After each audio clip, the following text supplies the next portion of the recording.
Hey y'all, Merry Christmas. What? What do you mean? Like, that was last week. We're already past New Year's. Yeah. Hey, the Christian worship calendar has some oddities like that, right? Like the Christian New Year actually started the beginning of Advent. And when a lot of folks have quit celebrating Christmas, we're still celebrating. But I actually think that's a good thing. So let's talk a little bit this week about why we are still celebrating Christmas.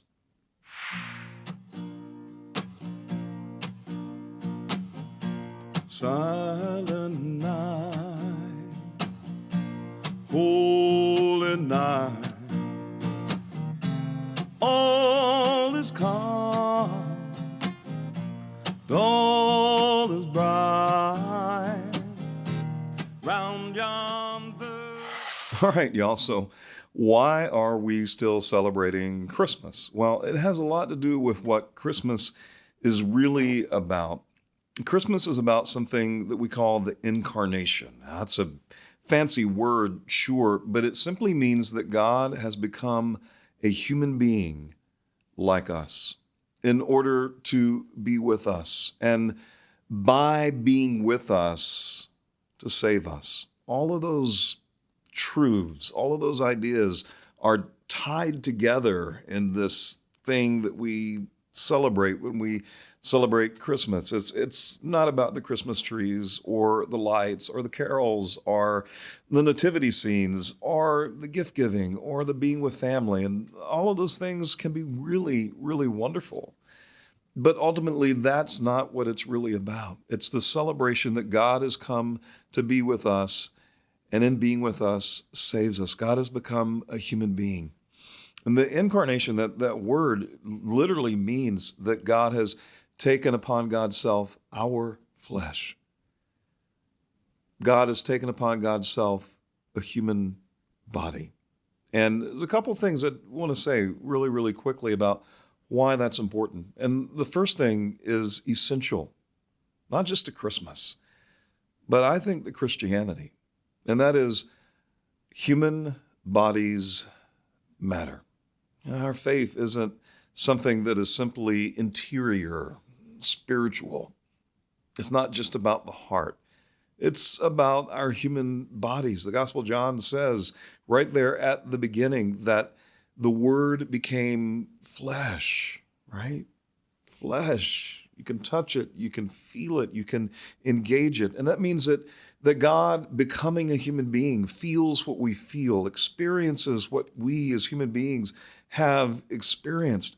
And that gives a sacredness that always should have been there because we're created in God's image. But God coming to take upon a human body in God's own being, it reminds us of just how sacred human bodies are. All human bodies, not just the body of Christ, but all human bodies are sacred.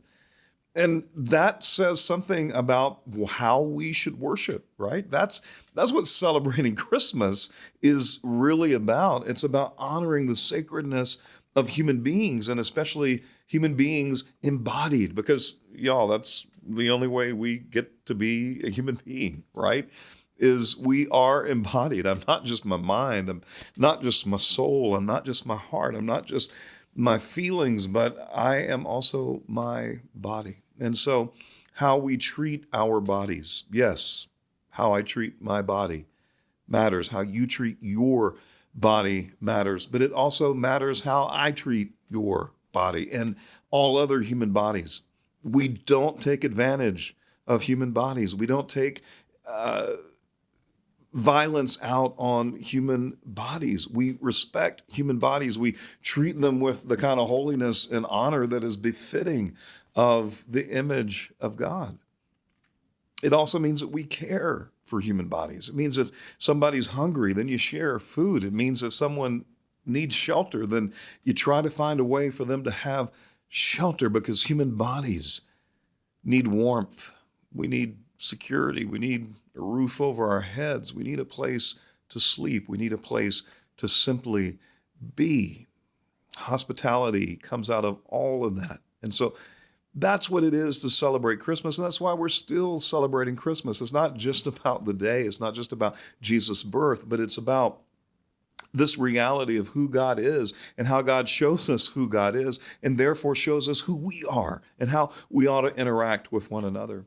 The other thing that the fact that human bodies matter and the incarnation matters is that God came as a very particular, very specific human being called Jesus of Nazareth, a poor human being, a child that we tell the story, we see the nativity scenes, but the reality of that is that that child was born homeless. That child lived under the brutal and violent Roman Empire.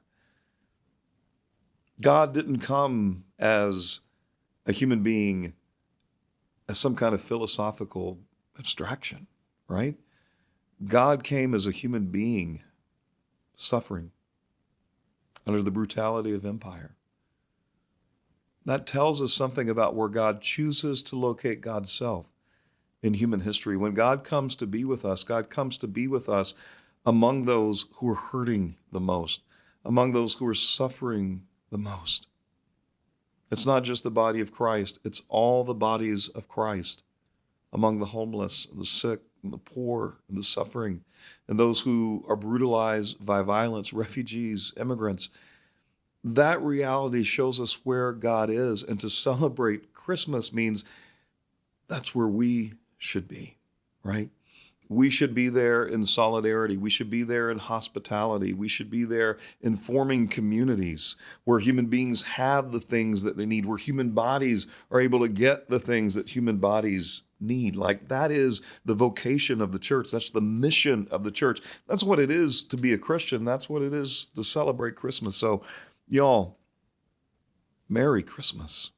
Let's keep Christmas truly. Let's celebrate Christmas by honoring the human bodies, especially the human bodies that are suffering around us.